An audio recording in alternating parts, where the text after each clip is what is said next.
y economista argentino Sebastián Campanario, que supo ser asesor del Banco Interamericano de Desarrollo también. Nos va a hablar hoy sobre el futuro en tiempo real.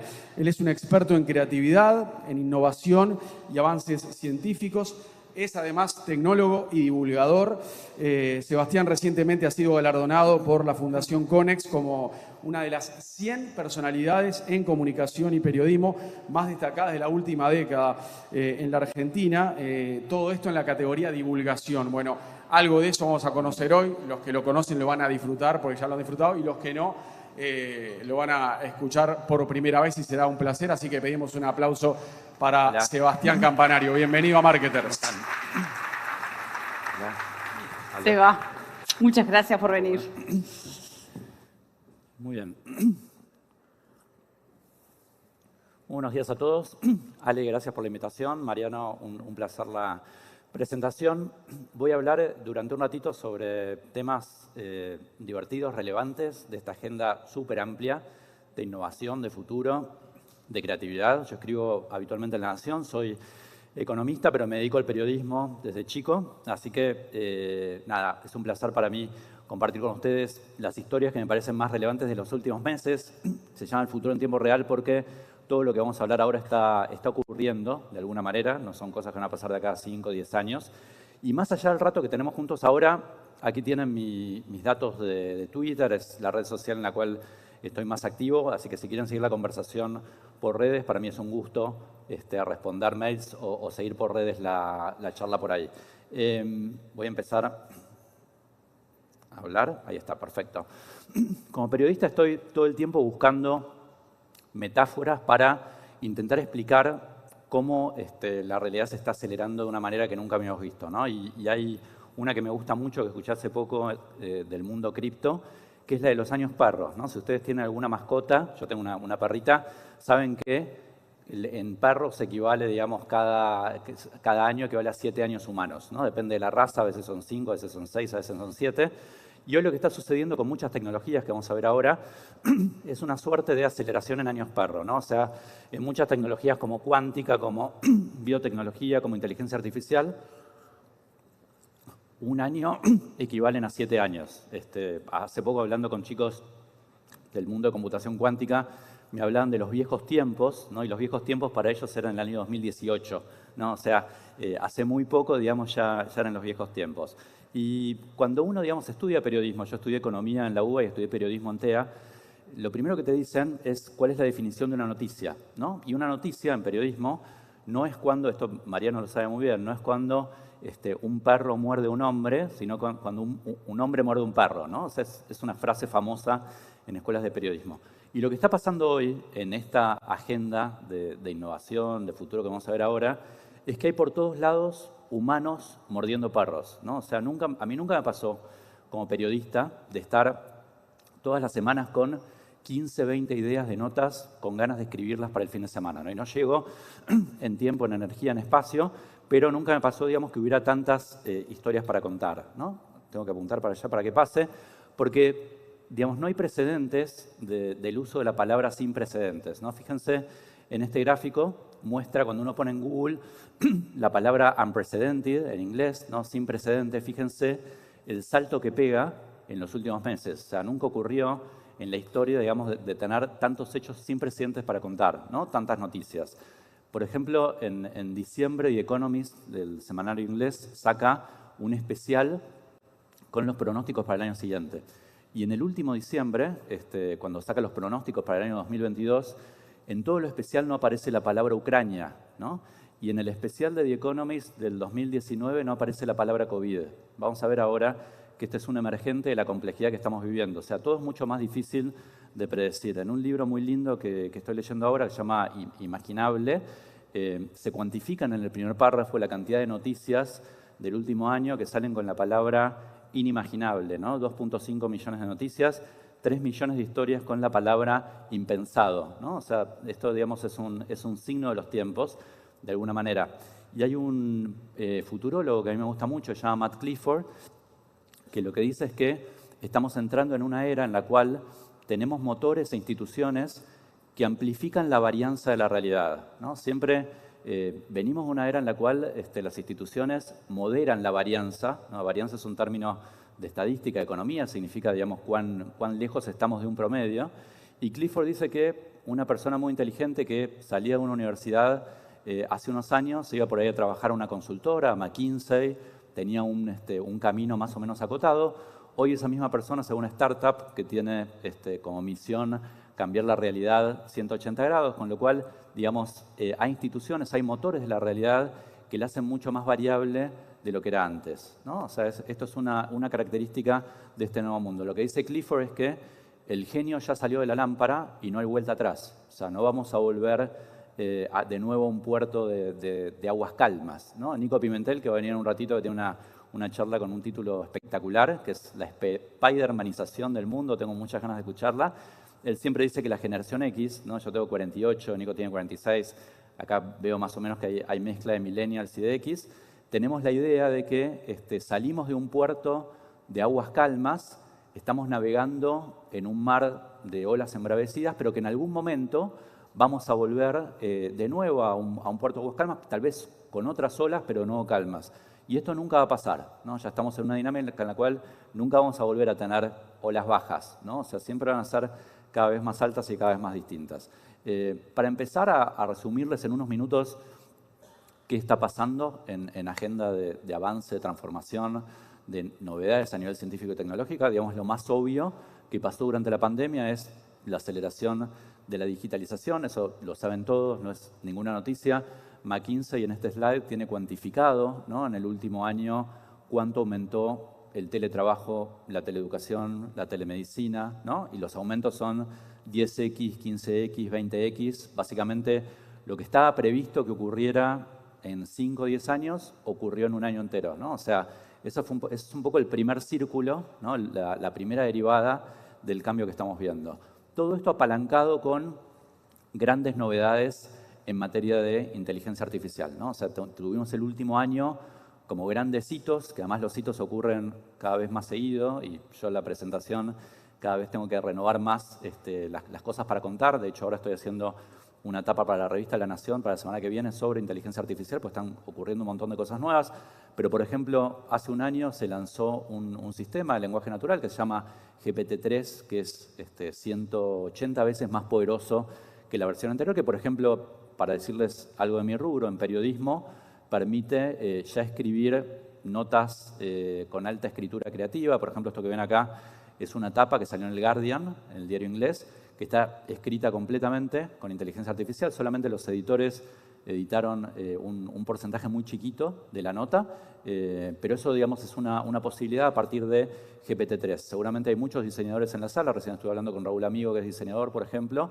Hace 2 semanas la misma organización que creó el GPT-3, que se llama OpenAI, lanzó DALL-E, ¿no? Que es una DALL-E como Wall-E y Dalí el pintor, que básicamente uno en la inteligencia artificial pone palabras e inmediatamente salen gráficos e ilustraciones de muy alta calidad, ¿no? Entonces, esto, digamos, es parte de los avances que estamos viendo en lenguaje natural y en particular en aprendizaje profundo, con muchas implicancias en vida real, ¿no? Porque uno cuando habla de inteligencia artificial dice, bueno, es algo muy abstracto, por ahí a veces es medio tedioso de explicar, pero hay muchas historias de impacto de esto, ¿no? Hace poco, cuando hice una nota actualizando el tema de inteligencia artificial, di con un programador que vive en Seattle, que es que ven acá en la foto, que se llama Colin Mail, que es un chico que tiene ahora 35 años, y cuando tenía 2 años se cayó, estaba upa de la tía, y se cayó accidentalmente,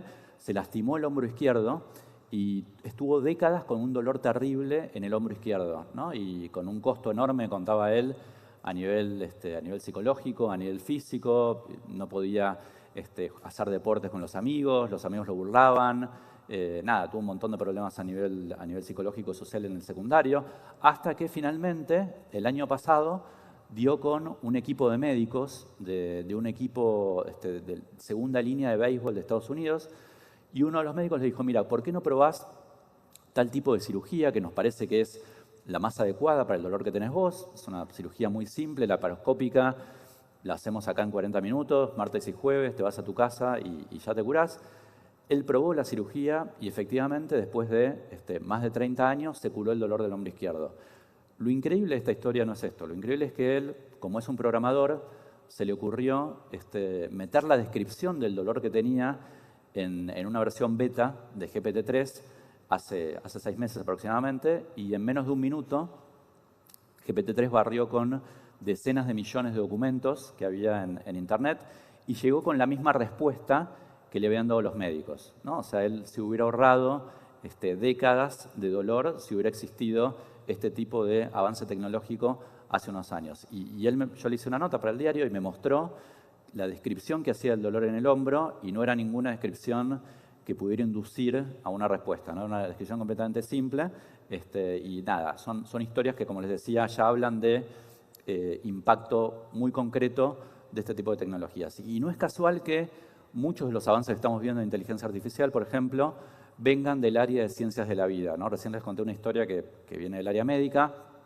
pero hay una empresa llamada DeepMind, que ahora es de Google, pero es esta empresa que es famosa porque da batacazos de vencer al mejor jugador de Go del mundo, al mejor jugador de póker del mundo. Cada 6 meses pega un batacazo de este tipo, y el último gran batacazo de DeepMind ocurrió el año pasado, que es que hubo un concurso de los mejores biólogos y biólogas del mundo para predecir la estructura de proteínas, que es algo muy difícil de hacer en biología, se hace en laboratorios, es un proceso muy costoso y muy arduo, y el algoritmo de DeepMind, que se llama AlphaFold, hizo la predicción mucho más certera que los biólogos y biólogas humanos, ¿no? Entonces, el último batacazo de DeepMind, digamos, tiene que ver con el área de ciencias de la vida, ¿no? Que es, de alguna manera, un área que está empezando su gran década, ¿no? Cuando uno habla, no es algo nuevo, esto ya lo decía Steve Jobs, lo dice la gente del mundo cripto, etcétera, cuando dicen, bueno, ¿cuál es el próximo gran área de avance,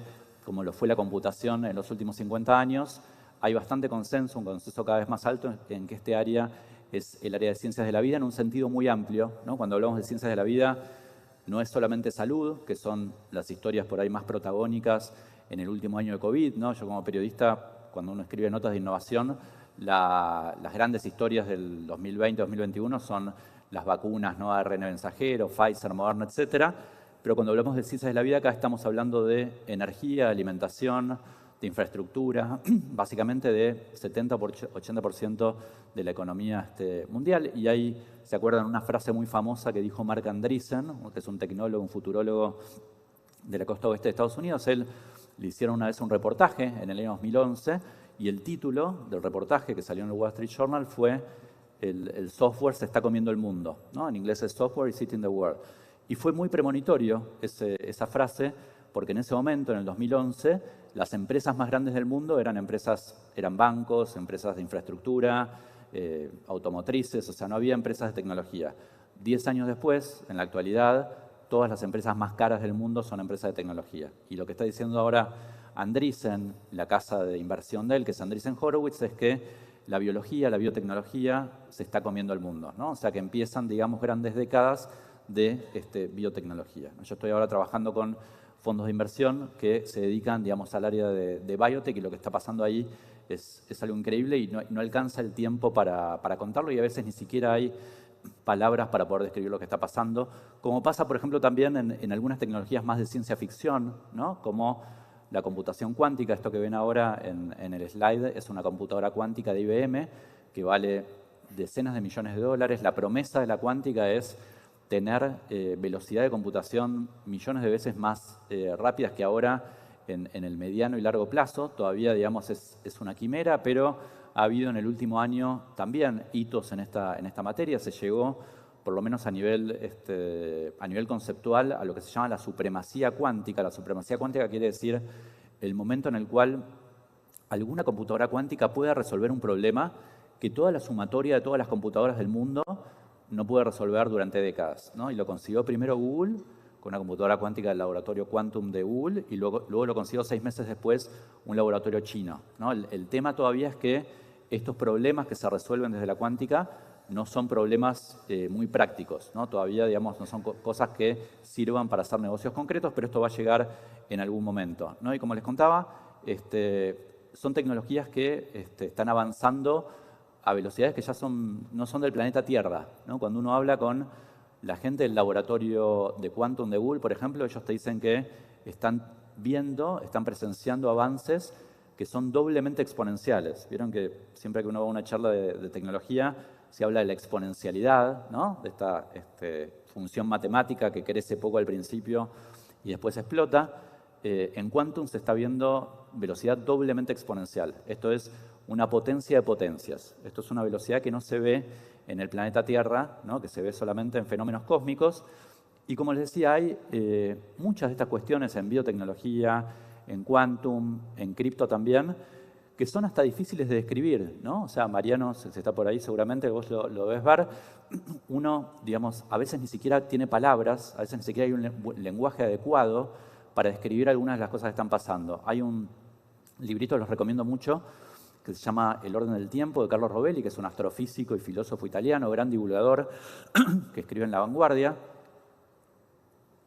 Y Rovelli en el capítulo 7 de este libro dice que no hay gramática para describir algunos de los cambios que estamos viendo en materia de dinámica cuántica aplicada a computación y a otras tecnologías, ¿no? O sea, ni el italiano, ni el castellano, ni el inglés tienen buenas palabras para definir estos conceptos, ¿no? Y algo muy parecido pasa en el campo de lo que se llama Web3, en el campo cripto del cual Bitcoin es solamente la puntita, ¿no? la puntita del iceberg, porque todo lo que está sucediendo ahí también es increíble y también a veces es difícil de contar, ¿no? Y esa dificultad para contarlo hace que la sociedad lo valide más lentamente. Muchos de los avances que estamos viendo son avances que son reales, son eficientes, pero hasta que la sociedad no los valide con buenas historias, que eso deriva en que los bancos usen criptoactivos, las instituciones, etcétera, tal vez la ola de esa disrupción no termine ocurriendo, ¿no? Yo hace un mes hice esta tapa para la revista La Nación, que cuenta la historia, que la titulamos La Casa Voltaire, que ocurre, digamos, en un pasaje de Buenos Aires, se llama el pasaje Voltaire, en el cual entre el año 2012 y 2014, unos 15 estudiantes de una carrera de ingeniería, que se llama ITBA de Buenos Aires, alquilaron esa casa como una especie de espacio de coworking, chicos muy jóvenes, de 20 años, 22, 25 años, y de ese núcleo de chicos de la Casa Voltaire surgieron empresas que hoy valen más de 10.000 millones de dólares, ¿no? Surgió Decentraland, que es la gran empresa del mundo del metaverso, surgió OpenZeppelin, que es una gran empresa del campo de la seguridad de Ethereum, surgió una billetera que se llama Moon Wallet, todo, digamos, de ese espacio que se llama la Casa Voltaire. Todos están viviendo en Uruguay ahora, o sea que ese es un detalle, están todos viviendo o en Montevideo o en Punta del Este, pero es una historia que era muy poca conocida, ninguno de ellos quería hablar, de hecho, de los 15 hablaron solamente 3 en la nota on the record por temas de seguridad, por temas de personalidad, pero digamos, es una historia, de nuevo, de empresas de miles de millones de dólares, ¿no? Y esto que ven acá es Decentraland, que es una empresa que valía bastante plata, pero en una semana para la otra, el año pasado, pasó a valer más que el New York Times. Fue en la semana en la que Facebook anunció que se transformaba en Meta, ¿no? Entonces, el efecto fue, bueno, ver qué empresas estaban preparadas para eso y Decentraland estaba ahí lista. Todo en un contexto en el cual lo que estamos viendo es que aumenta en varios grados el nivel de complejidad del mundo en el que vivimos, ¿no? Y cuando hablamos ahora de complejidad, no nos estamos refiriendo a un mundo más difícil de explicar, que también lo es, ¿no? Un mundo con más dificultades, sino complejidad en el sentido físico y matemático, que es un mundo en el cual hay muchos más nodos con muchas más interconexiones, ¿no? Y esto el grado de complejidad aumenta con respecto a hace 3, 5 años, ¿no? O sea, está aumentando mucho en los últimos tiempos y sobre todo con el COVID. Y cuando uno tiene, digamos, este tipo de dinámicas, empieza a haber varios emergentes que son muy particulares. Uno, como les decía al principio, es que todo se vuelve mucho más impredecible, ¿no? Así como The Economist no pudo prever Ucrania ni pudo prever el COVID, en el mundo de los sistemas complejos uno tiene que abandonar, digamos, la pretensión de que puede hacer buenas predicciones, porque eso es mucho más difícil, ¿no? Porque empieza a haber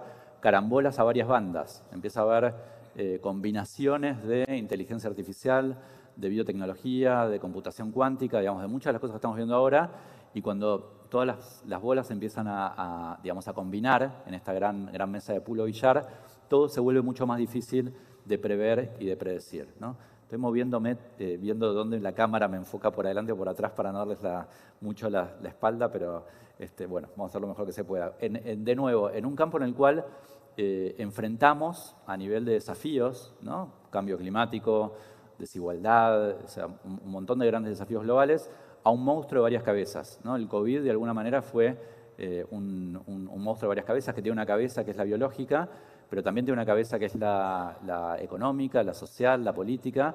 Y cuando uno tiene enfrente este tipo de desafíos, no alcanza un solo cerebro, ningún cerebro por mejor que sea en el mundo, para enfrentarlos, ¿no? O sea, hacen falta sí o sí más que nunca mesas multidisciplinarias, ¿no? Los hilos acá cada vez sirven menos, cada vez tienen menos sentido un congreso de economistas, de médicos solamente. O sea, esto que a veces es un lugar común corporativo, ¿no? De la multidisciplinariedad, se volvió un poco una cuestión de vida o muerte, ¿no? Porque no hay forma, digamos, de encarar estos problemas si no es con muchas cabezas muy distintas, ¿no? Hay un animador y periodista argentino que se llama Pancho Ibáñez, que él siempre dice que todo tiene que ver con todo, es un poco su gran frase, y esto hoy es más cierto que nunca, ¿no? Hace poco en La Nación escribimos una nota que es la Pancho Ibáñezización de la economía, ¿no? La Pancho Ibáñeznomics, porque, digamos, esto que siempre fue algo cierto, con el aumento de la complejidad del mundo empieza a ser algo mucho más cierto. Y uno en un entorno de alta complejidad también tiene que abandonar la pretensión de buscar soluciones muy concretas a algunas cosas, y tiene que aprender a bailar con la complejidad, ¿no? Esto ya no es como un auto en el cual hay una pieza que no funciona, entonces uno la cambia y el motor empieza a funcionar, ¿no? O sea, en un sistema complejo uno toca una pieza y altera todo el resto, y dispara mecanismos de cascada, de exponencialidad, de tipping points, etc. Entonces, el entorno de los sistemas complejos es muy distinto en los accionables que piden, ¿no? Pero algunas cosas sí podemos hacer, ¿no? Podemos pensar y podemos ver cuáles son esos nodos que tienen más intersecciones, ¿no? Que tienen más impacto, y podemos empezar a dividir un poco la realidad en aquellas cosas que multiplican por 1, aquellas cosas que multiplican por 5 y las que multiplican por 10, ¿no? O sea, uno puede, digamos, hacer esta división conceptual de muchas de las cosas que encaramos generalmente en nuestra vida cotidiana, a nivel de negocios, en familia, etcétera, y tratar de pulsar lo más que podamos el botón del 10X, ¿no? Y hay cosas que uno más o menos va intuyendo que van para ese lado, que por ahí no tienen un impacto muy inmediato, pero sí tiene un impacto a mediano o largo plazo, ¿no? Este es el último libro que escribí, que salió ahora en marzo, que se llama El futuro del bienestar, salió por Sudamericana, que justamente habla de un protagonismo mucho más alto de la agenda de bienestar, que por temas de pandemia, digamos, todos nos volvimos mucho más conscientes de querer estar mejor, combinado con todas estas avances de ciencia ficción que estamos viendo en ciencias de la vida y en biotecnología, ¿no? Y el bienestar es uno de esos botones que multiplican 10X, ¿no? O sea, es un botón al cual vale la pena, digamos, tocar lo más seguido posible. Porque de alguna manera también, y también este es un emergente de la alta complejidad, tratar de bucear en el cuadrante del conocimiento de lo que no sabemos, ¿no? Y esto a veces es algo contraintuitivo, porque siempre tratamos en redes sociales estamos hablando con gente que piensa parecido a nosotros, nuestros amigos, etcétera, pero uno puede vivir el conocimiento de muchas maneras, ¿no? A mí me gusta mucho esta, que me la dijo un físico con el cual escribimos un libro, que se llama Modo Esponja, que se llama Andrei Vashnov, que él me decía, mira, hay cosas que sabemos, ¿no? Es el primer cuadrante del conocimiento, eso es lo más obvio. Hay cosas que sabemos que no sabemos, ¿no? Yo de física cuántica escribo alguna nota, pero no sé de eso, pero sé que existe. Hay cosas intuitivas, que son las que no sabemos que sabemos, por ejemplo, no sé, andar en bicicleta. Sabemos andar en bicicleta, pero nos es muy difícil explicar cómo andamos en bicicleta. Pero por lejos el cuadrante más interesante es el cuarto, que es el de lo que no sabemos, ¿no? Y eso es el 99,9% del conocimiento. Entonces, de lo que se trata también en un entorno de sistemas complejos es de acercarnos a ese cuadrante, ¿no? Y ahí uno puede tener una serie de estrategias personales, ¿no? Seguir en Twitter a gente que opina distinto, ir a eventos de disciplinas distintas, digamos, uno tiene que obligarse a ese tipo de dinámicas. También trabajar con extraterrestres, ¿no? Trabajar con gente lo más distinta de uno posible. Digamos, son algunas digamos, estrategias que uno puede utilizar, sobre todo porque mucho de lo que no sabemos ya está disponible, ¿no? No son tecnologías que vayan a surgir de aquí a 10, 15, 20 años, sino que son cosas que ya existen, ¿no? Entonces, vale mucho la pena por ahí asomar un poco la cabeza y tratar de dedicar algunas horas de la semana a este tipo de dinámicas, ¿no? Y también pensar que cuando uno vive en un entorno de alta complejidad, la persistencia, que siempre fue una habilidad, digamos, muy interesante a tener, también en entornos de complejidad empieza a ser mucho más valiosa, ¿no? Jugar muchos billetes de lotería, hacer muchas cosas distintas todo el tiempo, ¿no? Si leyeron algún libro de Taleb, ¿no? El cisne negro, antifrágil, etcétera, ese es el gran tema de él, ¿no? El azar es mucho más ubicuo de lo que nosotros tendemos a pensar. Y la suerte, al final del día, y esto es una definición de un psicólogo inglés, llamado Weissman, que él dice que es una función de dos variables.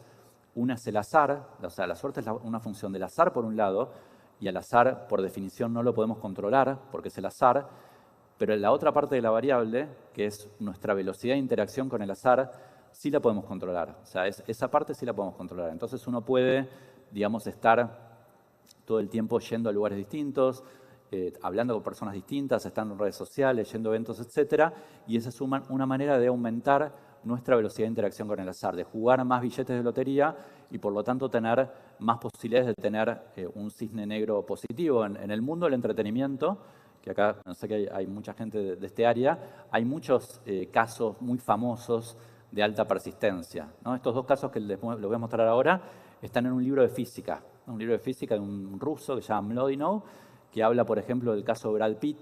Brad Pitt, no sé si ustedes saben a cuántas audiciones fue antes de que lo tomaran en su primer trabajo. ¿Tienen alguna idea? ¿Cuántas pueden ser? Bueno, fue 86 audiciones, ¿no? O sea, en la número 86 le dijeron que sí, 85 le dijeron que no. Y es Brad Pitt, no es ninguno de nosotros. Pero bueno, se bancó 85 no. La persona que ven al lado, ¿tiene idea de quién es? Es John Grisham, es el autor más vendido de toda la historia. Grisham vendió más libros que la Biblia. La primera novela de Grisham vendió millones de ejemplares. Yo les pregunto, ¿a cuántas editoriales fue Grisham antes de que lo tomaran en su primer libro? ¿Cuántas dirían? Fue a 27 editoriales. 26 le dijeron que no. ¿Cuántos no aguantarían ustedes antes de dejar de decir ya no sirvo para esto? O sea, muchos menos que Grisham, ¿no? Yo 3 o 4 y ya digo, no sirvo para escribir y me dedico a otra cosa. Bueno, Grisham se bancó 26 no. Entonces, digo, de nuevo, la persistencia, que siempre fue algo muy importante, cuando uno está en un mundo de alta complejidad empieza a ser mucho más importante, ¿no? Y también tener en cuenta que no todo es tecnología. Cuando uno habla de innovación, cuando uno habla de futuro, hay un sesgo muy fuerte en los seres humanos que es a pensar que todo es tecnología y tendemos a sobre-tecnologizar el futuro, ¿no? Y a subrepresentar cuestiones culturales de cambio social y cultural, ¿no? Por ejemplo, esto es súper claro en las películas. Cuando usted agarra una película que describe un futuro a 20, 30 años, hay un exceso de autos voladores, de hoverboards, de zapatillas que se atan solas, como pasa en Volver al Futuro 2. ¿Vieron Volver al Futuro 2? ¿Se acuerdan?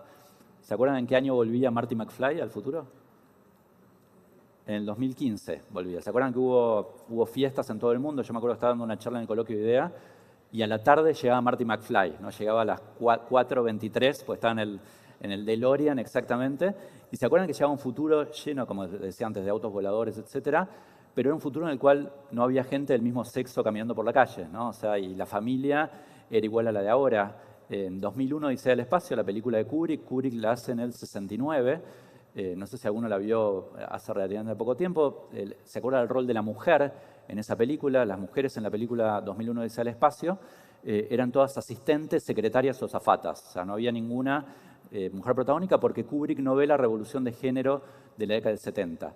Y adentro de las naves espaciales están todos fumando. Y los libros de Asimov también, están todos fumando. O sea, los temas sociales son mucho más difíciles de predecir porque de alguna manera son nuestro adentro, ¿no? Y la tecnología es el afuera, entonces tendemos a subrepresentarlo. Seguramente un ratito Omar amigo, o Raúl Amigo va a dar una charla sobre diseño de futuros y va a hablar de estos temas. Pero lo concreto es que estamos viendo en temas como área de sustentabilidad, agenda de género, nuestra relación con el trabajo, cambios que son tan exponenciales como en inteligencia artificial, como en cuántica, como en biotecnología, ¿no? Y en general tendemos, como les decía antes, a considerarlos mucho menor. La tecnología solamente es uno de los huracanes de cambio, ¿no? Hay huracanes de cambio que tienen que ver con el riesgo biológico, con el ciclo político, con la demografía, ¿no? O sea, y ni que hablar del cambio climático, o sea, son cuestiones que a veces están muy subrepresentadas. Y hay otros sesgos, ¿no? Y no da acá para que hablemos de los 200 sesgos que ya tiene catalogada la economía del comportamiento, ¿no? Que es la mezcla del cruce de economía y psicología. Yo escribo mucho en el diario y escribí un par de libros sobre este tema. Es una subdisciplina de la economía que surge en la década del 70. Uno de los inventores es este señor que ven acá, que es Daniel Kahneman, un psicólogo de la Universidad de Tel Aviv, que recibió el premio Nobel en el año 2001, y ellos se dedican a ver, bueno, errores y sesgos que tenemos los seres humanos habitualmente en vida cotidiana, que cometemos de manera inconsciente. Y yo solamente les quiero mencionar uno o dos que son muy nocivos para procesos creativos, ¿no? Como estamos en un contexto de creatividad, hay un par de los sesgos que estudian Kahneman y toda la tribu de la economía del comportamiento que tienen que ver básicamente con temas de statu quo, ¿no? Cómo tenemos un montón de sesgos para seguir haciendo lo mismo todos los años. Acá es una familia enorme, digamos, de errores que incluyen, por ejemplo, la aversión a la pérdida. En general nos duele mucho más perder algo. O sea, el impacto psicológico que tiene perder o fracasar es varias veces más grande que el que tiene ganar o triunfar, multiplicado por -1. ¿Se entiende esta hora de la mañana lo que acabo de decir? Más o menos. Si me encuentro un billete de $100 por la calle, me da una felicidad de X. Si el cajero automático me come $100, me da una bronca 5X, ¿no? Y quiero romper el cajero automático y me arruina el fin de semana, etc. Entonces hay una simetría muy grande y eso hace que seamos mucho más conservadores para tomar decisiones. Pues nos duele mucho más la pequeña pérdida que lo que disfrutamos de una ganancia, ¿no? Y acá hay un montón de sesgos asociados a esto, ¿no? Hay uno que se llama sesgo de omisión, que es básicamente, y esto seguramente ustedes están en empresas, lo van a ver, en general en las empresas se trata de manera muy asimétrica a las decisiones que se toman versus las decisiones no tomadas. A ver si se entiende. Si uno toma una decisión, el efecto puede ser tan grande o tan chico, tan fuerte o tan débil, como el de una no decisión, como el de no tomar una decisión. Sin embargo, en una empresa se castiga a la persona que toma una decisión con una mala consecuencia, pero no pasa nada con la persona que no toma una decisión con una mala consecuencia, ¿no? Entonces hay una presión muy grande en organizaciones sobre todo, pero esto pasa en todos lados, a no tomar decisiones, ¿no? Esto se llama sesgo de omisión. Y hay unos economistas del comportamiento que lo comprobaron empíricamente con un estudio muy divertido. Por eso pongo la foto que ven acá. ¿Alguien sabe quién es esta foto? Ahí lo escuché a alguien. Este es un árbitro muy famoso en Argentina, se llama Pancho La Molina, ya está retirado, que era famoso porque le decían siga, siga. Siempre se peleaba con Maradona, porque nunca cobraba nada, ¿no? El tipo, no sé, había un full tremendo en el área y decía no pasa nada y nunca cobraba nada. Y lo que hicieron estos economistas fue ver qué pasa con los árbitros cuando tienen una duda en el área de penal, y lo que suele pasar es que no cobran penal, ¿no? O sea, y entonces está demostrado empíricamente que tenemos una pulsión muy fuerte para no tomar decisiones, porque si cobran penal, la hinchada los mata y no era, en cambio si no cobran penal y lo era, digamos, el costo es mucho menor, ¿no? En general, uno lo que ve es que hay una brecha muy grande también entre la velocidad de muchos de estos cambios que estamos describiendo y la capacidad nuestra de absorberlos, ¿no? Que es otra velocidad distinta. Y en el medio, digamos, esta brecha genera un montón de cuestiones de incertidumbre, de cuestiones de ansiedad, ¿no? Y la ansiedad también, digamos, ahora vamos a ver que es un gran destructor de procesos creativos, ¿no? La velocidad límite, digamos, del cambio real tiene que ver con, muchas veces, con esta validación social, ¿no? Por ejemplo, en cripto, hay mucha gente que dice que las criptotecnologías son mucho más revolucionarias que Internet, por ejemplo, y yo lo creo que es así. Lo que no sabemos es cuándo esto se va a validar a nivel social, ¿no? Y esto depende de las historias que uno cuente en buena medida. Y como les decía, también la ansiedad, ¿no?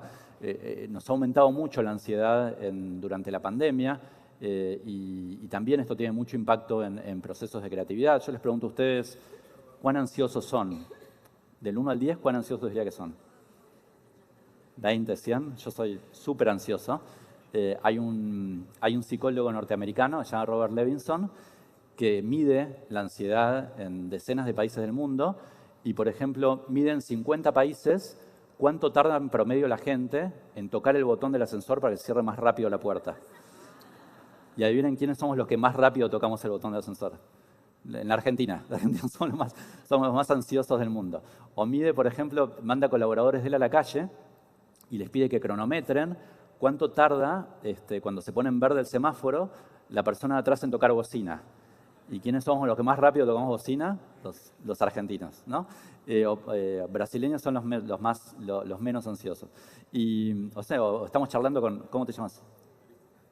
Estamos hablando con él y no me sale la frase, ¿no? Yo quiero completar la frase que vos estás diciendo y vos querés completar la mía. Eso también está medido, ¿no? Pues somos muy ansiosos y tenemos ese sesgo. Tenemos un ratito, así que les voy a pedir que cierren los ojos. No es nada raro esto, simplemente vamos a hacer, no es mindfulness ni meditación ni nada, pero les voy a pedir que cierren los ojos y que cuando yo les diga que ya empiecen a contar mentalmente segundos y cuando les diga que paren, paren. A partir de ahora, ya.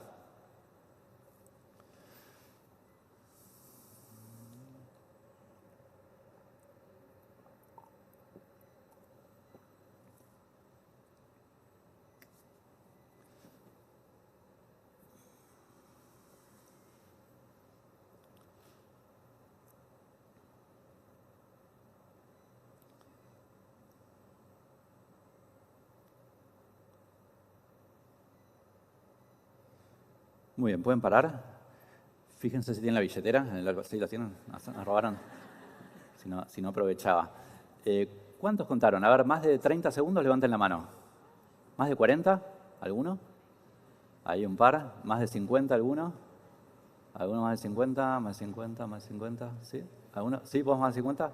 ¿Cuánto contaste? Sí. 52. ¿Cómo te llamas? ¿Florencia? Dale, un aplauso grande para Florencia. Se ganó mi libro. Se lo voy a regalar acá. Bien. Conectado. Florencia se ganó Modo Esponja, el libro que hice con Andrei Vashnov. Marketer, Florencia te regaló un voucher para un spa a la tarde para bajar un poco la ansiedad. Bueno, yo soy mucho más ansioso que ella. Cuando me lo hizo este test Levinson conté también como 100. Eran 30 segundos, ¿no? De paso. O sea que lo contaban más de 30, son más ansiosos. Los que te contaban 30 están ahí.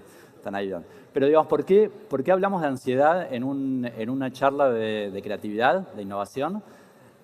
La ansiedad, como les decía antes, es un obstáculo, un sesgo muy nocivo para procesos de innovación porque implica, digamos, un sesgo que se llama el salto a conclusiones, ¿no? Estamos con Alejandra Paradere, no sé, organizando marketers para el año que viene y como somos muy ansiosos, la primera idea que surge la agarramos, ¿no? y queremos pasar a la siguiente, ¿no?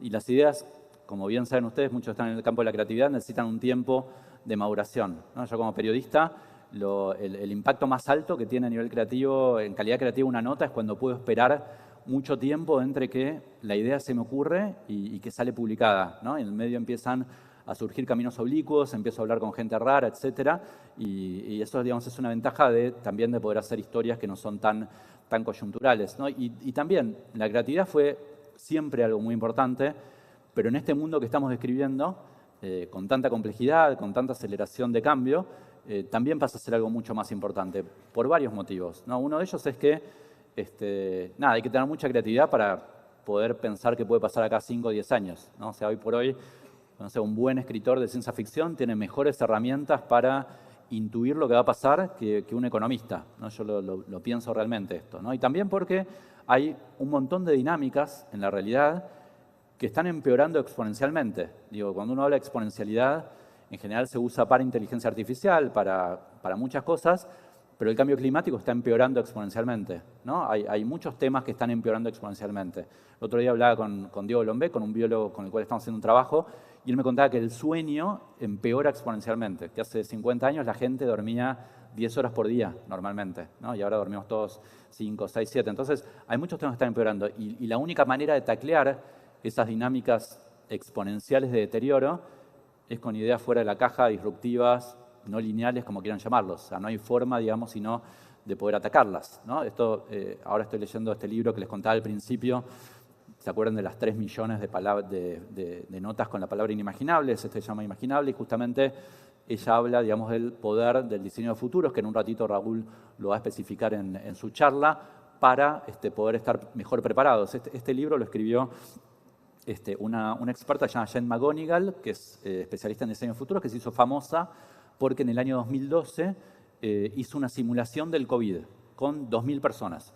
O sea, dijo qué pasa si viene un virus parecido al COVID, y todo lo que pasó en esa simulación es muy parecido a lo que pasó después, ¿no? Entonces, nada, son herramientas que les decía, depende mucho de la creatividad, que al final del día no es otra cosa que unir puntos con un valor agregado para la sociedad, ¿no? O sea, este es un slide que una vez tuiteó Steve Jobs, que me parece muy potente y muy simple y muy gráfico, ¿no? Los puntos, sin estar unidos, son conocimiento, unidos por líneas rectas son experiencia, y unidos de manera creativa dan un gato. Los puntos son los mismos, ¿no? Depende de lo que nosotros hagamos con esos puntos, tenemos un resultado distinto, ¿no? Y de alguna manera también este contexto que estamos describiendo de nuevas tecnologías, hay muchas tecnologías que son grandes unidoras de puntos y grandes agregadoras de puntos para unir, ¿no? O sea, tanto Web3 como inteligencia artificial, como varias de estas tecnologías son sumadoras y conectoras de puntos.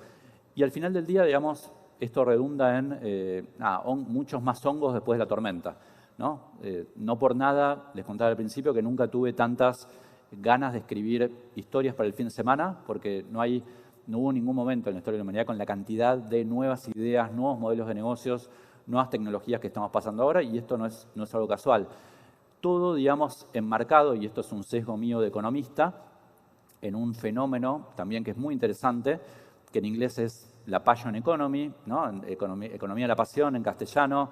Es un título por ahí un poco rimbombante, sobre todo para América Latina, pero es básicamente la idea de que en estos también últimos 2-3 años han aparecido un montón de nuevas plataformas que permiten que las personas que tienen un producto creativo para vender puedan hacerlo de manera o gratis o con muy poquito dinero. No es una economía Uber que se lleva el 50%, sino una economía, digamos, que permite hacerlo mucho más barato. Y del otro lado también de la demanda, mucha gente que empieza a comprar productos online, servicios online. Cuando hablamos de economía de la creatividad, no se imaginen solamente a creativos publicitarios, a directores de cine, artistas, sino que básicamente consultores, profesores, asesores, todos los que estamos en esta sala estamos inmersos en esta tecnología, con un montón de historias súper divertidas, ¿no?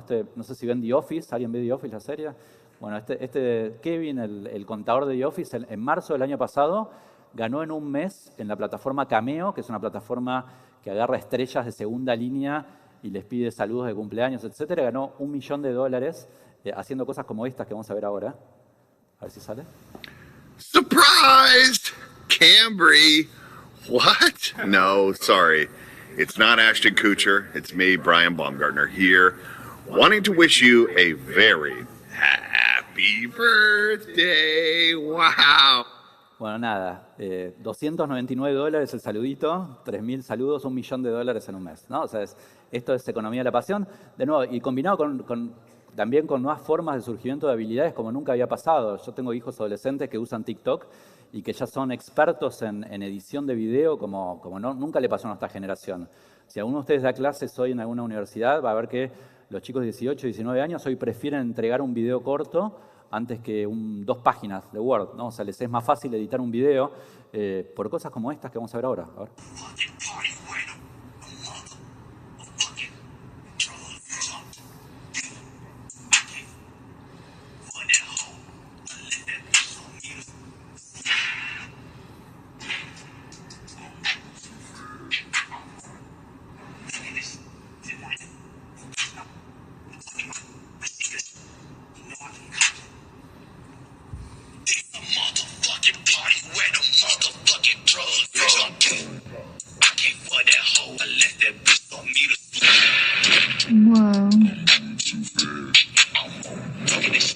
Bueno, esta chica editó y filmó al mismo tiempo, ¿no? Mientras estaba filmando, editaba al mismo tiempo, ¿no? Esto ya no existe más, esto que te hacen una nota, lo mandan a una isla de edición y después eso ya es algo del pasado, por lo menos para la generación de nuestros hijos. Y esto hace que hoy por hoy, si ustedes consumen redes sociales, digo, hay un nivel de creatividad completamente inusitado, ¿no? Porque este tipo de herramientas baratas en 7.500 millones de personas que tiene el mundo, digamos, da una explosión cámbrica de la creatividad. Yo, digamos, soy fanático de muchos, sigo muchos tiktokeros, pero estos que les voy a mostrar ahora, y ya con esto voy cerrando, son muy graciosos. Son unos chicos en la Argentina que lo que hacen es buscar momentos trash de la televisión argentina y los imitan perfecto, y el resultado es muy gracioso. No sé si conocen a Mirta Legrand y al Puma Rodríguez, pero les voy a poner unos segundos de esto, a ver si sale.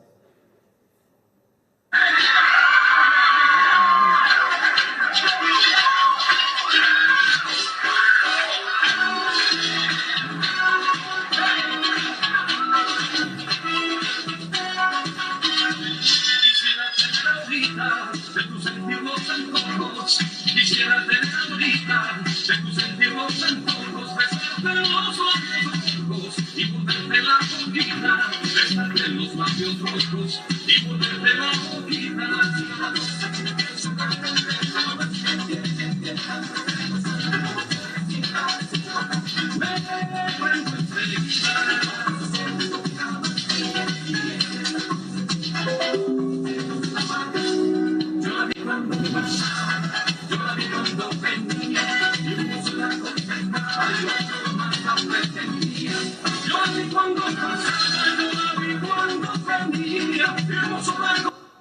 Bueno, nada, el objetivo de este video, lo único fue que dejarles esta canción que se quede pegada todo el día. Ese fue mi único objetivo. Una frase de cierre: es imposible competir con gente que se divierte haciendo lo que hace. Yo lo veo esto como periodista. Cuando voy a una empresa, la gente está aburrida, es un gran indicador de que las cosas no andan bien. Me parece que esto, si yo no tengo tatuajes, pero si me tuviera que hacer un tatuaje, pondría esto y es lo que les quería dejar. Hace poco estuve en la NASA, hace 2 semanas, y me compré una taza que tenía este mensaje, que también me gusta como mensaje de cierre, que es que, bueno, espero que sigan confundidos igual que antes, pero en un escalón un poquito más alto. Muchísimas gracias por la atención. Gracias. Gracias. Muchas gracias.